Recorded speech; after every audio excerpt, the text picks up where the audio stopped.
And the truth is that the president and the vice president have no public plans to visit the border. And do you suspect that you will get there before they do? Well, I'm not looking to have a race. I'm looking to get a problem solved. This is going to destroy our country. You have potentially millions of people coming up over a fairly short period of time. And these are people that, in a large way, are not people that we want in our country. The former president of the United States with Justice Jeanine Pirro on Fox. It's a perfect lead-in to our regular visit with the creator of this superlative, justthenews.com. Follow him at J. Solomon Reports. John Solomon, welcome back to America First. Great to be with you, Seb. I've just retweeted at the top of your Twitter feed is this survey with regards to the border surge, and 2/3 of those being asked saying that the correct word is a crisis. John, in your opinion, how long can 60% in any poll is stunning. How long before the administration has to admit that what we are seeing is a crisis? Well, that's a great question. They can go on as long as they can get away with the rope-a-dope with the mainstream media, which doesn't hold them to any tough questions on this. But, one of the things that's remarkable, despite all the efforts by the Biden administration to say it's not a crisis, the American people are so perceptive, and you can't pull the wool over their eyes. They know what's going on at the border. They see the crisis. They know what it is.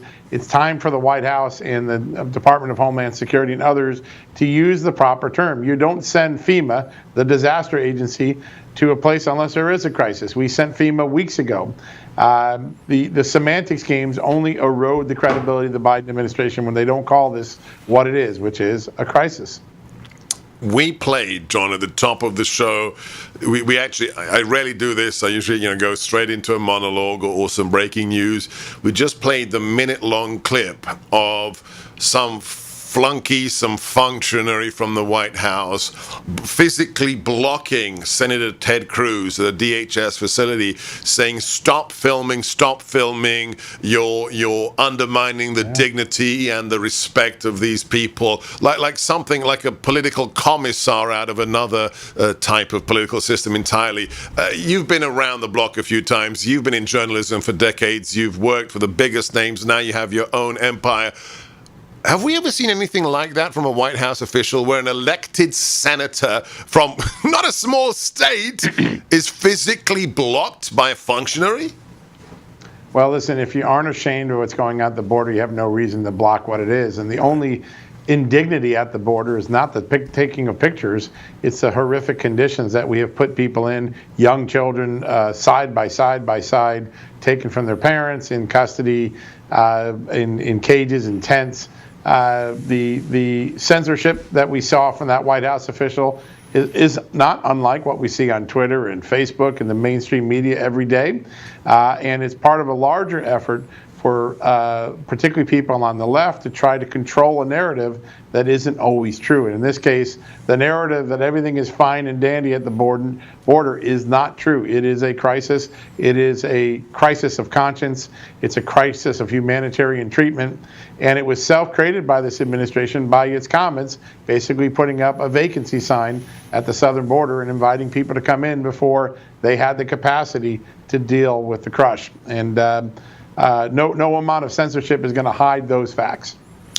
Quite, and when they use phrases such as human dignity and respect, you have to ask the question, because it was clear that from the footage around either side of that functionary's head that you could see people were being stacked literally next to each other, inches from each other, hundreds of people, which of course in a COVID environment is disastrous for the spread of the virus. We have at the top of your feed as well this latest WHO report where the Chinese are at it again, saying what? Nothing to do with the virology lab, has nothing to do with any kind of research. But then, John, we find out who is key to the actual compilation of that report: the Chinese authorities themselves. Again, is the mainstream media simply going to be complicit in another whitewash? Well, listen, over the weekend, the former CDC director, Redingfield, said exactly this, that he believes that it did originate from the Wuhan lab through some biological research.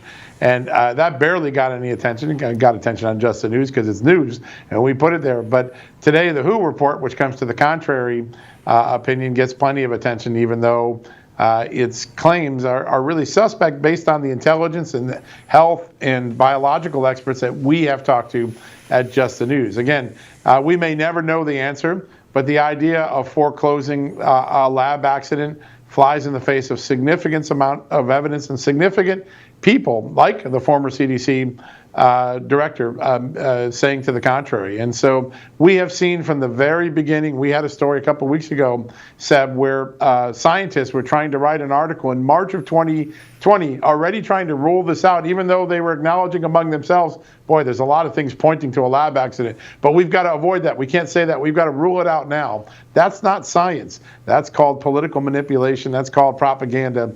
And I think today, the WHO report, probably when history looks back, we'll find it to be more propaganda than fact. I spent most of the morning writing my own piece on the last year of COVID, which hopefully will be out soon. And the thing that struck me as I went back over the last 12 months of reporting, John, and I want to ask you as a professional who's in the field of media coverage, again and again and again, I found examples of U.S., not just foreign, but U.S. media outlets almost verbatim regurgitating talking points coming out of government sources in China.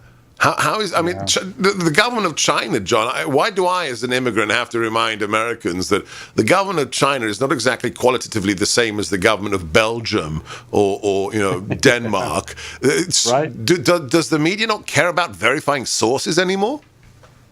Well, they seem to find the Chinese to be a legitimate source of information, despite the fact that it's a communist-controlled country with a horrible record of human rights, a horrible record of honesty, inaccuracy in past disputes, and a country that early on hid from the entire world, at the cost of the entire world's safety, just how bad this pandemic was becoming in Wuhan. And so anyone who takes the Chinese talking points and parrots them does so at the danger to their own credibility. The Chinese have never given us a straight story on this virus, and we know that from the virus hunters who've been there. We know that from our own government, our own intelligence agencies, and yet the news media, time and time again, likes to take the Chinese line. It makes me wonder why some days we have a news media. We're just not doing our job. We're supposed to be curious. We're supposed to challenge things and make sure they're accurate before we report them. And today, too many reporters are just content to just put out whatever they're given and don't challenge the storyline. Just a sentence from the Trump administration, from Secretary Pompeo. Despite the Wuhan lab presenting itself as a civilian institution, the lab has collaborated on secret projects with the Chinese military and engaged in classified research. That's straight from the top of the Trump administration State Department. Back with John Solomon here on America First after these messages. Sadly, we're living under a Biden-Harris administration. What does it mean for your finances? More debt, more regulation, more money printing, less growth, and higher taxes. The importance of owning physical gold and silver has never been greater. Call the veteran-owned Midas Gold Group today to get their guide to owning bullion and coins. Call 480-360-3000 or go to MidasGoldGroup.com. Portions of America First are brought to you by Food for the Poor. Wherever I go, whenever we interact online, DMs, texts, emails, one of the most common questions I get asked is, what can I do? Well, guess what? Every single one of you can do something. If you're fed up with the propaganda, the lies, the cancel culture, you all have a role to play. Number one, speak the truth. Number one, always, just don't give in to the lies. Don't perpetuate the lies. And then, if you want to engage, stop the cancel culture. One of the easiest ways is to support the great Mike Lindell, another truth teller, another great patriot. 24 corporations are now boycotting his MyPillow products. You can send them a message by going directly to his website. He's got more than 100 incredible products today, not just the MyPillow, but everything you can imagine to make your life more comfortable. The Giza Dream Sheets, finest Egyptian cotton, the brand new My Slippers. Yes, sheepskin slippers. Even I'm wearing them. And you'll get more than 60% off if you use my name. MyPillow.com, promo code GORKA. Send the cancel culture leftists a message and purchase your products directly today. Call them at 800-829-8468. That's 800-829-8468. MyPillow.com, promo code GORKA. We are back with the creator, the founder, the editor-in-chief of JustTheNews.com. Follow him at J. Solomon Reports. Check out their lead stories on our webpage every single day, and then bookmark JustTheNews.com. John, you're working on a story. You'll give us a little bit of a hint in a moment. But last week, this incredible story that Hunter Biden purchases a firearm in 2018. Then his girlfriend, who is his dead brother's widow, takes the gun away, dumps it in a dumpster outside a strip mall. It gets found by a homeless person. And then, I don't know if you've managed to confirm this. This is the most disturbing part of it all. Allegedly, where the gun was purchased, that gun store is visited by Secret Service agents who want the copies of the forms of Hunter Biden's purchase. Where has this story been hiding, John? Well, it was hiding on Hunter Biden's laptop. It turns out that some of this information was sitting in his own emails and text messages on the famous laptop that the media ignored before the election and that Twitter censored from the New York Post and others of us who had it back in the fall of last year.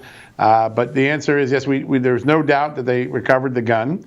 And we have not been able to confirm that the Secret Service showed up at the gun shop. But we do see references in emails on the Hunter Biden laptop that refer to the Secret Service being among those who responded to the scene of the discovery of the gun. So there seems to be some credence, even though the Secret Service said we weren't involved. There does seem to be some contemporaneous credence to that story. You know, beyond the Secret Service involvement, just think about it. Democrats preach all day about gun control and Republicans are responsible with guns and conservatives are crazy with the gun things. And here's a guy that left a gun in his car, and then has the gun dropped off in a garbage can near a school where a young child could have found it. It's hard to preach gun safety when that sort of behavior is engaged in, allegedly. And I think that the episode last week is a real reminder that the gun attacks that often occur in the media often come from people who they themselves are not always the best of gun stewards of safety. And so a really remarkable story. Hunter Biden is a gift that keeps on giving in terms of irresponsibility. That's a word that just keeps coming up time and time again. And I think it was the Federalist who got hold of the forms, the purchase forms, where Hunter Biden states unequivocally, I do not have a drug problem. I've never had drug problem, which by itself is a felony to lie on that form. But we have the copies. What are you working on? What's the next story we should be looking out for at JustTheNews.com, John? Well, I think that the more we dig into Hunter Biden, the more we learn about his obsession or relationship to oligarchs. So we know from Ron Johnson's report last year that there was a $3.5 million payment made from a Russian oligarch. We know he worked for a Ukrainian oligarch who ran Burisma. Tomorrow we are going to reveal that Hunter Biden worked on an effort to help a fugitive oligarch who was indicted by his own father's administration. The Obama administration indicted this oligarch. You're going to see text messages, emails, and other information showing how Hunter Biden got involved in conversations on how we could get to the State Department and maybe make this oligarch's criminal case go away. Fascinating story documented by interviews, including the oligarch's right-hand man. I have an interview with him on the record. There are text messages, contemporaneous emails. Once again, another foreign gig by Hunter Biden trying to do something that he probably didn't want Americans to know about. When can we expect that story to drop, John? I think when people wake up in the morning, it should be atop Just the News. Because this man never sleeps. He's John Solomon. Follow him on Twitter at JSolomonReports and bookmark right now, justthenews.com. Can't wait to see that story. And you can see the 5 top stories at our website, sebgorka.com. Thank you, John. I'm Sebastian Gorka. This is America First. Next, Governor Scott Walker here on America First.